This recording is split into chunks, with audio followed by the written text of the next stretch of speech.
Teorías que estructuran nuestro pensamiento, modelan nuestros argumentos y pruebas y certifican nuestros estándares de explicación. Daston fue incitada a este tipo de investigación a partir de su lectura del libro El surgimiento de la probabilidad de Ian Hacking, publicado en 1975.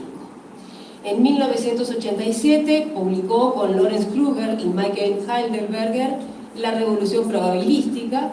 2 años más tarde escribió Probabilidad clásica y la ilustración. Ambos fueron resultado de sus trabajos en el seno de un grupo de investigadores congregados por Kruger. Este último libro, que conquistó un amplio reconocimiento internacional, fue seguido por Maravillas y el orden de la naturaleza, en coautoría con Catherine Park, que recibió el premio Fisher en 1999. Asimismo, en el marco del análisis de estos conceptos organizadores de la ciencia, se incluye su libro Objetividad, escrito en conjunto con Peter Gallison. El texto trata acerca del surgimiento y evolución de este concepto como una de las categorías más importantes para el análisis de la ciencia. En este libro los autores rechazan el tipo de trabajo que entiende a los conceptos que estructuran la ciencia como objetos eternos y abstractos y muestran los cambios dramáticos que sufrió el concepto de objetividad desde la ilustración hasta el presente. En la misma línea, en 2011, en coautoría con Elizabeth Blumbeck, publicó Historias de observación científica.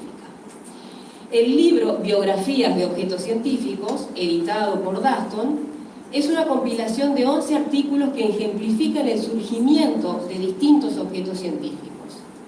En la introducción, la editora refiere que dominios completos de fenómenos emergen y desaparecen como objetos de investigación científica.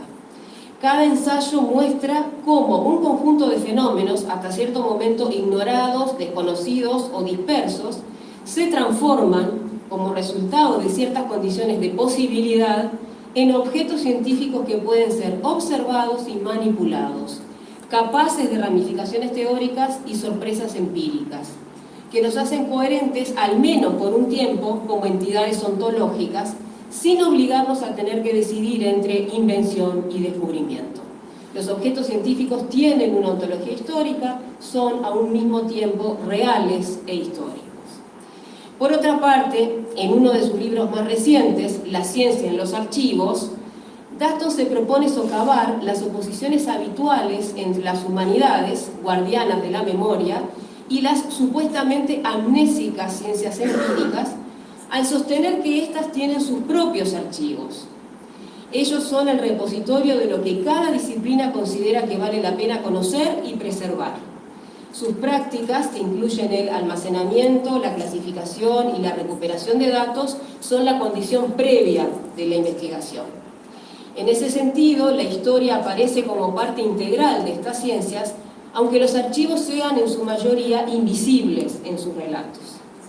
Esas prácticas de recopilación, compaginación y preservación son concebidas como empresas intrínsecamente colectivas que se extienden tanto al pasado como al futuro. Los archivos científicos son, además, oportunistas y abiertos. Nadie sabe de antemano qué preguntas planteará el futuro y qué rastros del presente y de lo que haya sido preservado del pasado serán necesarios para responderlas. Los archivos científicos se reconfiguran constantemente para servir a nuevas líneas de investigación. Entre otros honores, la doctora Daston recibió el premio Fisher en 2 ocasiones, la medalla Sarton, y en 2018 fue galardonada con el premio Dan David. Fue incorporada a la Orden del Mérito de la República Federal de Alemania y recibió doctorados honoríficos en distintas universidades. Sus proyectos actuales incluyen la historia de las reglas, el significado de la modernidad en la historia de la ciencia, la gobernanza internacional en la ciencia desde fines del siglo XIX y la relación entre los órdenes moral y natural. Como señala la profesora Daston en un artículo reciente, podríamos imaginar distintas escenas en cualquier salón de clases, en casi cualquier época y lugar.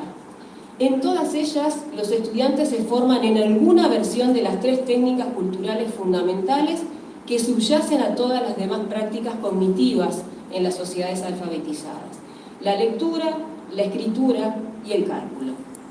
La lectura y la escritura han resistido y florecido a través de revoluciones sucesivas, desde la impresión hasta la digitalización. Pero el cálculo, ¿qué ha ocurrido con ese tercer pilar del triunvirato de escribas? En torno a este tema tendremos el privilegio de escuchar a continuación a la doctora Daston. Muchas gracias y bienvenida.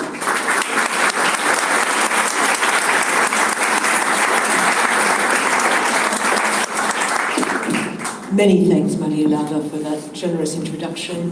My thanks to my host, especially to Vanya Makarian for the invitation, to Isabel for the absolutely perfect introduction to this theme, and to all of you for coming this evening. Again, with the natural history theme. Okay, this is an elephant. If you are trying to teach a child, say a child of 3 or 4 years old, what an elephant is, you only have to show the child perhaps 3 or 4 pictures like this, and the child has it for life. It doesn't matter if the next picture of an elephant the child sees is a drawing like this one, or whether it's in all the colors of the rainbow, like this one, or even if it's wearing clothes. The child knows that this is an elephant. The child is never going to confuse an elephant with a goldfish, with a dog, even with a rhinoceros, much less with a house or an ice cream cone. Cognitive scientists don't really know how human children form concepts so quickly. After all, they only get a few examples and then they can generalize to all other, even very strange examples of elephants. Now imagine that instead of trying to teach a young child what an elephant looks like, we're trying to teach a supercomputer. This can be done, it has been done, but it's done in a very different way than we teach the child. Instead of showing the child 3 or 4 examples, you have to feed the supercomputer tens of thousands of examples. And through machine learning, eventually, the computer corrects its own algorithms and eventually understands what an elephant is, albeit often with many mistakes. It's now the case with the algorithms of machine learning that a supercomputer like this one can imitate the cognitive achievements of a human child, but one thing we know for certain, it doesn't do so by the same processes by which the child learns. And we know this because the child, probably in many cases, only has to see one image in order to get the category of elephant, whereas the computer has to see thousands and thousands and thousands of them, and even then might be, so this one down here with a background, that might be enough to throw off the computer as to what it's looking like. So we are for the first time confronted with a truly alien intelligence, the intelligence of machine learning. Artificial intelligence, or AI, is based in some ways on the oldest and most basic of all algorithms, that is, the operations of arithmetic.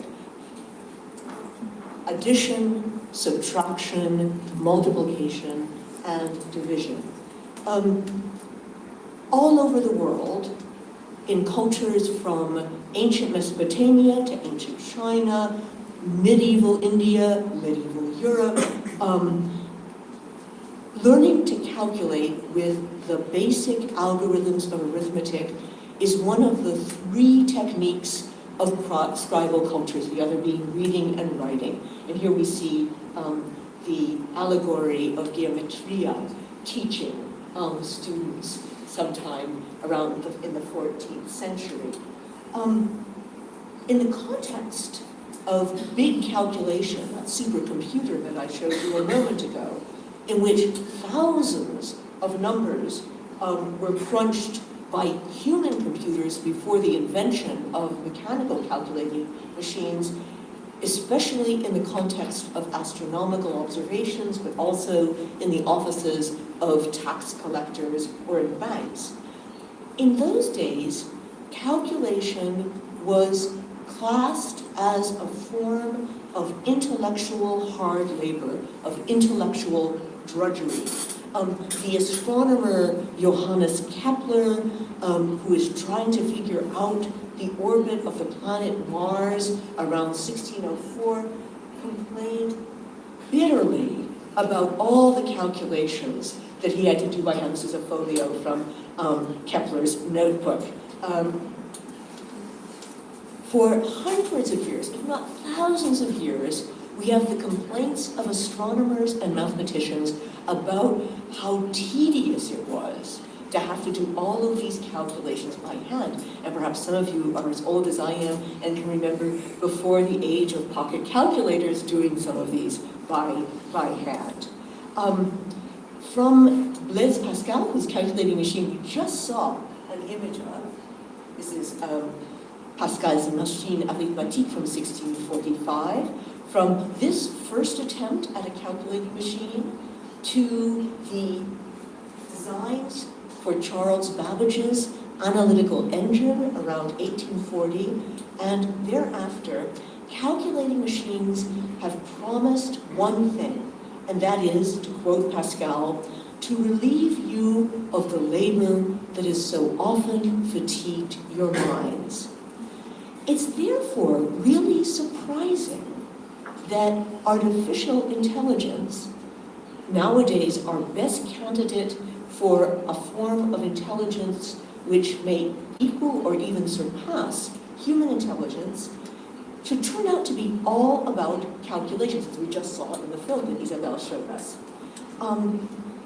More specifically, there's an element perhaps of algorithmic intelligence in big calculation that offers us a clue as to how a form of intelligence that for centuries has been considered to be the very opposite of intelligence, it seemed to be the lowest form of mental activity, and at worst seen as mechanical, became the very prototype of a very powerful intelligence.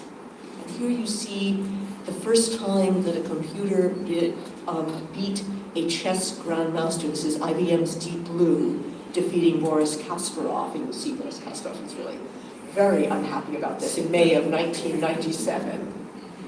So in this lecture, what I'd like to do is to look at the history of big calculation as a chapter in the history of intelligence. And here I mean the intelligence of both humans and machines. I'll argue that the algorithms of calculation, addition, subtraction, multiplication, and division, are only part of the story. The other part of algorithmic intelligence is how to divide a complex task into a sequence of the simplest, smallest component parts. This is what we now call the division of labor.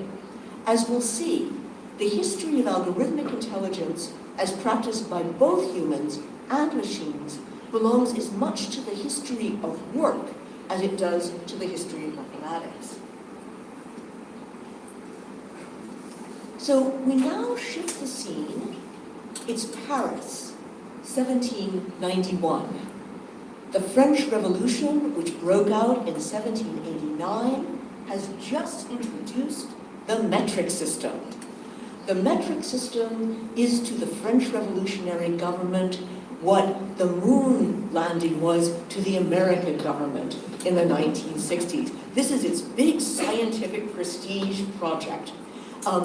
The French Assemblée Nationale said this is going to be a system of weights and measurements which will be based on nature's own standards. Now, nature's own standards is perhaps an exaggeration. It's base 10, which means our 10 fingers or our 10 toes. And it's going to be the uniquely rational solution to the miscellany of weights and measures that bedeviled commercial exchange even within France, much less with other countries.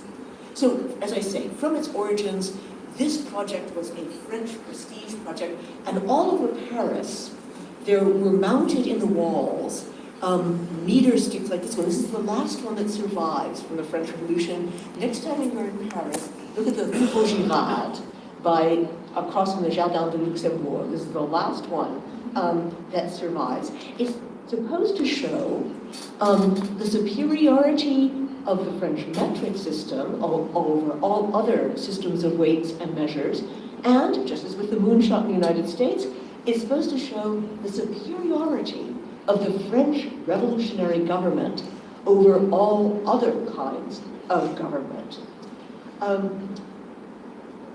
In order to make sure that this project attracted the attention of mathematicians and scientists all over the world, the French government commissioned an engineer, Gaspard Riche de Broglie, to recalculate over 100,000 logarithms to at least 14 decimal places in the new base 10 system. This was going to have to be done all by hand. So how was Broglie going to do this? Remember, this is 1791. Things are starting to look very bad for scientists who are not cooperating with the French Revolution. A few years later, Lavoisier is going to be guillotined. So Broglie has to solve this problem. He's inspired by his reading of the Scottish political economist Adam Smith. Adam Smith's Wealth of Nations, published in 1776. And Broglie remembers the first famous chapter of the Wealth of Nations, in which Adam Smith shows how pins can be manufactured more efficiently through a division of labor, in which each worker is given only one task to perform and does that task over and over again. So this is how pins are produced in the 18th century, and you see here someone is drawing out a metal thread, and here someone is cutting it to just the right length. Broglie said, I'm going to manufacture logarithms the way pins are manufactured through a division of labor. And what he did was to create a kind of pyramid of mathematical workers. At the very top, there were 4 or 5 very great mathematicians who developed the formulas for converting regular logarithms into base 10 logarithms. The next is the calculators. These are about 7 or 8 people whom Broglie called algebraists. They're trained in analysis, and what they do is to take the abstract formulas of the great mathematicians and to translate them into numerical calculations that are then performed by the third, which is about 60 to 70 workers, ouvriers. Those are people who know nothing about mathematics. All they can do, they can even multiply and divide. All they can do is add and subtract. But the labor has been divided so that they can do millions and millions of calculations in order to complete this mammoth project in only 4 years. So here is the manuscript of the Fairhand manuscript, still at the Observatoire de Paris, of these calculations. I mean, the tragedy is that the French Revolution, as you know, fell on hard times, and this was never published. So it's still the case that the only calculations, the only result of these calculations is still in manuscript form at the Observatoire. But Broglie actually finished this task.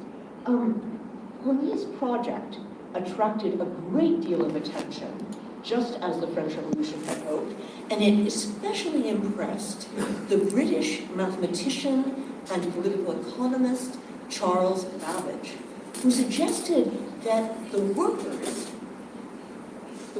here at the base of the pyramid, of Broglie's pyramid, could be replaced by machinery.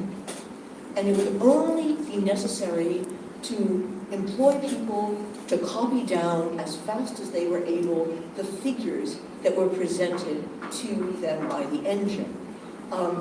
Here is the engine that Babbage, so this is actually not the engine that Babbage actually developed. It's a modern reconstruction from his plans. The story some of you will know of Babbage's plans for the first computers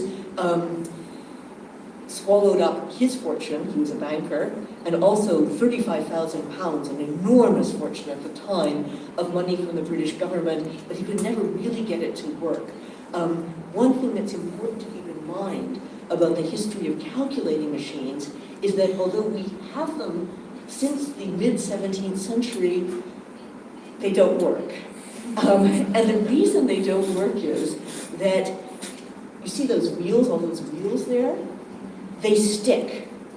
So that when you're carrying from the tens column to the hundreds column to the thousands column, it unfortunately often gets stuck. And for that reason, you always had to check the results by hand, which sort of defeated the purpose of it all. But nonetheless, this idea that Babbage had, that if you could get workers who were so, as it were, mindless, that their work was mechanical, you could replace them by machines. Now remember that when these projects that produced the hundreds of thousands of logarithms to 14 decimal places, this was done with no machines more complicated than paper and a quill pen. There were no machines whatsoever. It's Babbage who has the idea, if very stupid people can do this, then machines can do this. And that is the origin of the modern computer. Now, this is a very familiar story, and it's usually told from Babbage's perspective. So in his eyes, the great achievement was to figure out how to make calculations mechanical without machines.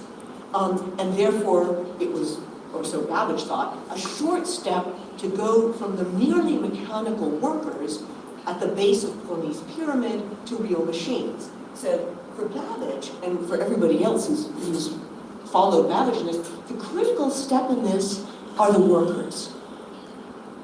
But in fact, I think that the critical step is the middle tier. These are the people, these 7 to 8 algebraicists, who had the task of dividing the very complicated calculations into the smallest, easiest possible steps, so that the workers at the bottom could do those thousands and thousands of additions and subtractions. In other words, they created, the people in the middle, created the algorithms that meshed machines with mechanical labor by humans, and ultimately with machines. So from the mid-19th century to at least the mid-20th centuries, it's this kind of what we might call managerial intelligence that came to dominate the factories of big calculation. Insurance companies, astronomical observatories, railways, government statistical offices, like the one that conducted the census, for example, naval almanacs, accounting offices, and also later military weapons research. By the way, notice, all the people you see in this image are women. In the film that Isabelle showed us, I saw only one woman. In fact, almost all of the calculation that's being done with actual machines is going to turn out to be done by women. And I'll say more about this in a moment. So this is the beginning of the world we live in now. We are constantly, whenever we're online, we, the humans, are constantly interacting with the machines, with algorithmic intelligence. And the story I want to tell is this strange hybrid form of intelligence in which humans and machines have to work together. Algorithmic intelligence has both a narrow and a broad sense. The narrow sense are the algorithms working, those calculations, and addition, subtraction, multiplication, division. But the broader sense of algorithmic intelligence is to breaking down a very complicated test, whether it is booking a flight online, or trying to create a railway time schedule, or to tabulate the results of the census, a complicated task like that, into an ordered flow of simple tasks. And I don't know how many of you have ever tried to assemble a couch or a bookshelf from instructions. This is the kind of thing I'm talking about. It doesn't have to be about calculation. It's the idea of dividing a task into steps so simple that even I can put together a bookshelf. That's the second kind of algorithmic intelligence. So long after Coni, long after Babbage, and even after the spread of reliable calculating machines in the late 19th century, humans are still playing, humans like these humans, are still playing a crucial role in big calculation. So this is the Thomas arithmometer. The Thomas arithmometer is invented in the 1820s, but it's only mass manufactured after 1870. It's the first calculating machine that operates more or less reliably. By about 1900, banks all over the world had machines like this one. Insurance offices, government offices, but not yet scientific laboratories and astronomical observatories. And the reason is that these machines perform much better than any of the previous machines did, but they're still not terribly reliable. So one of the big users of the Thomas arithmometers, the Prudential Insurance Company in London, had a workshop devoted entirely to repairing the machines that broke down, which broke down quite regularly. What mechanization did do, the introduction of real machines to do calculation, was to change the organization of big calculation. And we're now going to fast forward to the moment where machines like this one are going to be introduced into scientific calculation. So this is a center of big calculation around 1920. This is the office of the British Nautical Almanac. Since 1767, the British Nautical Almanac has been producing astronomical tables for sailors at sea throughout the British Empire. It has to be produced every year because, of course, the astronomical values will change every year. So first of all, look at the personnel. It's sort of men of various ages. Notice what they have on their desks. They have pencil, paper, compass, and here you see these big books. Those are tables in which they're looking up values, probably logarithm tables. They're calculating the ephemerides that are going to guide navigators throughout the British Empire. Originally, because this depended so much on astronomical observations, originally the Nautical Almanac was based at the Royal Greenwich Observatory. So you have to imagine this room with a big table in the middle with lots of paper, pens, and all around the table on high stools are schoolboys of about 15 or 16 years old who are doing the calculations. What happens when machines like the Thomas arithmometer are introduced is that the labor of doing those calculations has to be entirely reorganized. This presents a triple challenge to the supervisors of centers of big calculation. First, and most obviously, the machines like this one, the Séguin calculating machine, rarely calculated in the same way that we humans do mental arithmetic. So we do multiplication by iterated addition. If you have forgotten, what 4 times 7 is, you can add up 7 4 times and you can get the right number. This machine doesn't do it at all that way. It does it by changing the numbers that are to be multiplied or divided or added or subtracted into polynomials of factors of 10. So that's the first problem. These machines are difficult to integrate into a human workflow because they are thinking in an entirely different way than the human calculators. Second, the meshing of machines like this one with the human operators of the machines required many new procedural algorithms that devise a problem like computing the positions of the moon into a finite sequence of well-defined instructions. We now call this, when we're talking about computers, the program, but at the time it was simply like an instruction book, not unlike the instruction book for assembling that bookshelf that I showed you.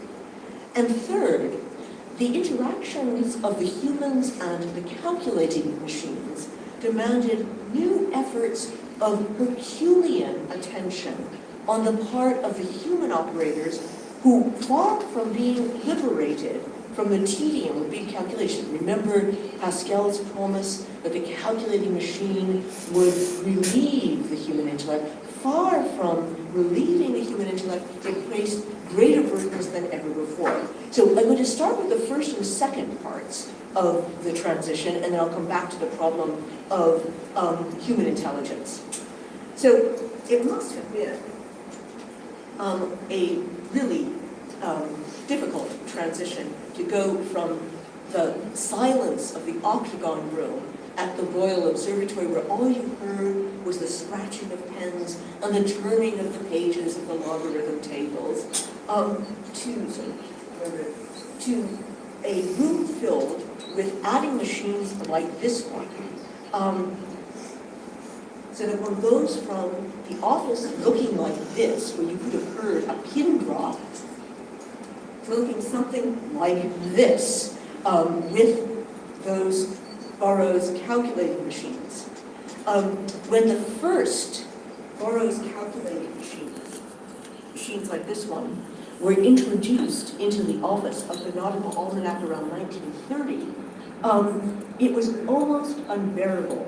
And the superintendent of the Nautical Almanac, Leslie Comrie, described the scene. We have a large Burroughs adding machine in continual use, which is so noisy that no degree of concentration is possible in the room where it is working.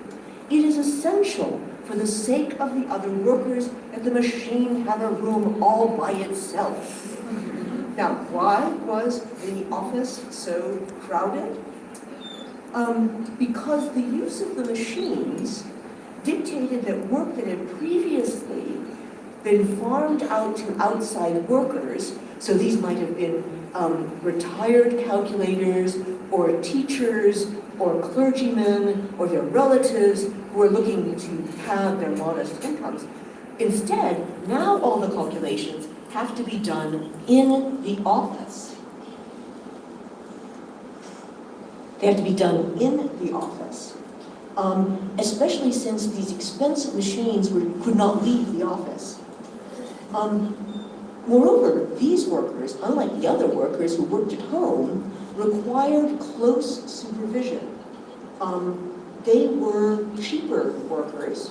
Who were they? They were no longer boys, fresh from the school, as in the days of the octagon room at Greenwich Observatory, but there are half a dozen unmarried women. British civil service regulations prohibited the hiring of married women who have passed a competitive examination in mathematics, English, and general knowledge. So we have now, this is not actually the Nautical Almanac office, but it probably looks something like this, in which we have continual clacking of machines all day long. Paradoxically, the machines introduced with the intention of cutting costs and saving labor and speeding up production. The Nautical Almanac, when these machines are introduced, the Nautical Almanac is almost 12 months behind its publication schedule. This is disastrous because it might as well not be published if it's 12 months out of date. This is long before GPS. There's no other way, aside from the compass, for the sailors in the British Navy or the Merchant Marine to find their way around the globe without these tables. So it's urgent that this be produced on time. The initial effect of starting to use machines like the Burroughs adding machine was to hire more workers, spend more money, disrupt production, and increase mental effort, especially for the supervisors who were charged with reorganizing how calculations were done in order to integrate human and mechanical calculators into a smooth, efficient, and error-free sequence. So you just saw in the film that Isabel showed us, very briefly, the Hollerith machine. The Hollerith machine was invented in the 1880s to handle the American census, and then its use spread to many, many other kinds of enterprises. Here is the British Milk Marketing Board. Once again, notice that the personnel is entirely female. In order to do the lunar ephemeris, the superintendent of the Nautical Almanac wants to rent one of these machines for 6 months. This is going to cost £264 sterling for the machine itself. Then there's going to be an additional expense of 10,000 punch cards, which will cost £100, plus the wages of 6 young women for 12 months to punch in the numbers and operate the machine. That's £234. And did I mention the extra £9 for the electricity bill? So, whereas previously, what you would have done if you wanted this calculation done would be to write to one William A. Doken, MA in mathematics from Cambridge, and say, do the lunar ephemeris, and 4 or 5 months later, it would come ready for the printers and cost £500. Now, it's going to cost £607, and it's going to take months and months to train the calculators to use the new machines. One must have anticipated a few raised eyebrows when the superintendent presented this plan to his bosses at the penny-pinching British Admiralty. But that wasn't the only problem. A true calculating machine, runs one definition from circa 1930, is one that suppresses in its operation all that could genuinely demand a mental effort. But like Freud's return of the repressed, mental effort and fatigue tended to return through the back door. Quite apart from the fatigue endured by the women who were going to be punching those cards, there was the effort of rethinking the division of labor of the millions of calculations that were involved in producing something like the Nautical Almanac. So we have new calculators being introduced and tried out. The problem for the supervisor is that whereas previously he could give to his employees an instruction, a task which they could complete holistically, he now had to break it down into perhaps 120 pages worth of instructions for the calculators. And the superintendent wrote to the Admiralty saying, 20 to 30% of my entire time is now taken up by dividing the task into enough steps so that it can be done by the new laborers, the new chief laborers, by machine.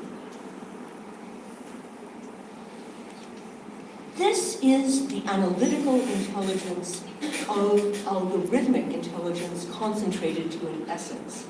It involves, of course, many, many calculations, but also the division of labor, which has been rethought to accommodate machines and the allegedly mechanical workers who operated them.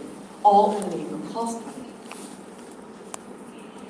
If there was pressure on scientific calculation, like the Nautical Almanac, to cut costs, there was even more pressure on business enterprises, like the railways. The largest of the French railways, the Chemin de Fer Paris-Lyon-Méditerranée, which was the poster, one of the many beautiful posters, was also at the very same time that the Nautical Almanac was introducing machines, was also introducing holograph machines. The supervisor, George Boyle, who was the head of accounting, graduate of the École Technique, explained that the economic advantages of these new machines were really incalculable, but only if every single detail of the workflow had been meticulously thought out in advance. From the women who are going to be punching the cards, to devising icons for the kind of phrase. So the idea is that the women who are punching the cards don't even have to look at the text. They see up here, vache, bœuf, pork, and they see the little image, which speeds up their identification and coding of the data. As in the case of the Nautical Almanac, the use of machines entailed centralizing the workplace, in this case it was Paris, of course, and hiring the cheapest labor that was consistent with the qualifications of care, concentration, and much orderliness. Women, of course. The economic advantage of a chief workforce were apparently so great that Boyle thought that all the difficulties involved in abandoning the old methods, not the least the costs of the machines themselves, would be pale by comparison. However different in their design, materials, power, and reliability, all calculating machines, from the 17th century to the mid-20th century, promised to relieve human intelligence, not to replace it. The inference that was drawn from the ability of machines to calculate was not that machines were intelligent, but that a calculation was not an intelligent activity. So, in contrast to our views about artificial intelligence, which is all about calculation, the view until about 1970 was, if a machine can do calculation, then it's not a high-level intellectual activity. But it's a very peculiar sort of mindlessness that calculation involves, especially using these calculating machines. It involves the utmost attention and memory. This was displayed in a wave of psychological studies devoted to calculating prodigies on the one hand and to the operators of the calculating machine on the other. Now, these two groups might have once been seen as opposite ends of a spectrum. On the one extreme, you have the calculating prodigies, the virtuosi of calculation, who can do hundreds of sums in their heads. And on the other, you have the badly paid women operators who use the calculating machines. But the way in which mechanical calculation devalued calculation brought these two groups together in very strange ways. So in the history of mathematics, the history of 18th and early 19th century mathematics, there are several great mathematicians who were also calculating prodigies. So Carl Friedrich Gauss, the great German mathematician, astonished his parents and his teachers at the age of 3 by being able to do hundreds of sums in his head. The French mathematician André-Marie Ampère was also a calculating prodigy. But by around 1900, the time at which calculating machines came into wide usage, there were no longer any stories being told about mathematicians being really, really good at arithmetic. On the contrary, if you ask a mathematician today whether he or she is good at arithmetic, they say, oh no, terrible, terrible at it. So it has become a sign of not having any mathematical talent to be able to be very good at mental arithmetic. And you can see this change happening around 1900. The professor of experimental psychology at the Sorbonne, Alfred Binet, which some of you may know in connection with the Stanford Binet intelligence test, was charged by the Paris Académie des Sciences to investigate two calculating prodigies who are making the rounds of French theaters.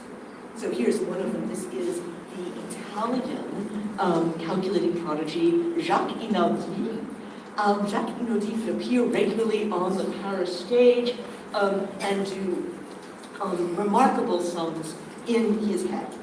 Binet subjected Inaudi to 6 months of all kinds of psychological tests. And at the end, he concludes that the talents of someone like Inaudi came from a very poor family in the northern part of Italy. He was a shepherd. He started to display his calculating abilities even before he knew how to write down numbers, so it's completely mental activity. He was otherwise illiterate, so he was really quite a remarkable case. So this is someone who showed his talent at a very early age, but according to Binet, these calculating prodigies remain children all their lives. And aside from their extraordinary abilities in mental arithmetic, they were completely unremarkable, even substandard in intelligence. What was truly prodigious, according to Binet, about the calculating prodigies was really their powers of memory, and above all, their force of attention, especially as applied to numbers. And it's exactly this focused attention, which is at once monotonous and monothematic, it only applies to numbers, that the operators of calculating machines were expected to sustain for hours on end. The unbearable strain of attention required of human calculators had long been a bone of contention between them and their employers. And what's very interesting is that even in the centers of big calculation, the astronomical observatories, the nautical almanac, the railway offices, even when the supervisors are obsessed with efficiency and cutting costs, they nonetheless often reduce the hours of their calculators, sometimes to only 5 hours a day, because they're so worried about the errors that might creep in because of the extraordinary strain of doing the calculations with the machines. So, give you an idea. So this is actually a very simple arrangement, but to do the kinds of calculations that were required by either the French railways or by the nautical almanac, you often had 16 different steps, starting from when the operator put the paper in one machine, sort of a typewriter-like machine, to the point where she cleared the tally and began the next calculation. In a study devoted to the operation of the French railway women computers in 1931, the psychologists who did the study noticed that the gestures of putting the paper in, punching in the numbers, clearing the tally, those could be, in a sense, automated. Those could become unconscious in the way that factory work can become unconscious. What could never become unconscious was the attention to the numbers themselves. Because the moment you let your attention wander, there's a risk of error. And if you punch in the wrong numbers, it doesn't matter how skilled you are. They discovered that there were enormous, these are the results of the best 10 human computers, the human calculators at the French railway. No, there were enormous variations in attention, memory, and force, which is why even the efficiency-obsessed French railway said that these women could only work for 6 hours a day and only for 14 consecutive days. So instead of alleviating mental effort, these new machines had ended up exacerbating it. This was particularly disturbing for late 19th, early 20th century psychologists, people like William James, or Binet, or Wilhelm Wundt, because they thought that the most conscious act of the intellect was the will to concentrate your attention on a really tedious task. And it was extremely disturbing to them to see that the people who had been charged with what was supposed to be the most mindless of all tasks were in fact the people who showed the greatest ability to concentrate their attention on a mindless tasks. So, I come to my conclusion. In the first era of mechanical calculation, which was roughly from about 1860 to about 1970, this was an age not just of machines, but of humans and machines meshed together. This changed the meaning of calculation. For centuries, algorithms in the original sense of the word, that is, the basic operations of arithmetic, had been a synonym for intellectual transparency. This is the intuition that makes sense of a project that Gottfried Wilhelm Leibniz had in the 1660s. He had this idea that you could resolve arguments if you coded all concepts in numbers and then calculated. This is one of Leibniz's brilliant, wacky ideas. But the intuition behind this idea was that arithmetic, even though it might be simple, is transparent to the understanding. We understand it. This is also the intuition in a very different kind of project, a political project. This is a book of, a textbook, one of the first textbooks written for the École Centrale, which are the French revolutionary schools, by the mathematician, the Marquis de Condorcet. And Condorcet thinks if you can train young French children in the operations of arithmetic, 3 plus 4 equals 7, 5 plus 8 equals 13. If they have that clear and distinct idea, they will not be misled by lying politicians and priests. It's a wonderful idea. It didn't seem to work, but it was a wonderful idea. So for really millennia, arithmetic was held up as the mental operation, however simple, that was transparent to our understanding and was, in a sense, the rock bottom of mathematical self-evidence. The impact of big calculation executed by sequences of humans and machines was to cloud over the transparency of the algorithms of arithmetic to human intelligence.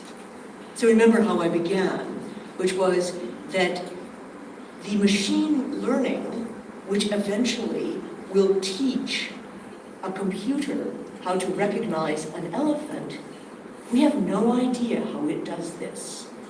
It is utterly opaque to us. Already with the integration of human calculators with mechanical calculators, this opacity has begun to set in. It's partly because a task that was once conceived of holistically, compute the lunar ephemeris, was now going to be analyzed, into steps that were conceptualized in terms of the very different capacities of humans and machines. Division of labor was nothing new in big calculation. Long before even Bruni's project, astronomical observatories had figured out how to divide very long calculations into steps. What was new was the fact that the machines did not operate by the same rules as humans operated in terms of how they did their calculations. That meant that you had to figure out where the competence of the humans lay, which turned out to be this very focused, monotonous attention, and where the competences of the machines lay, which turned out to be very rapid calculation.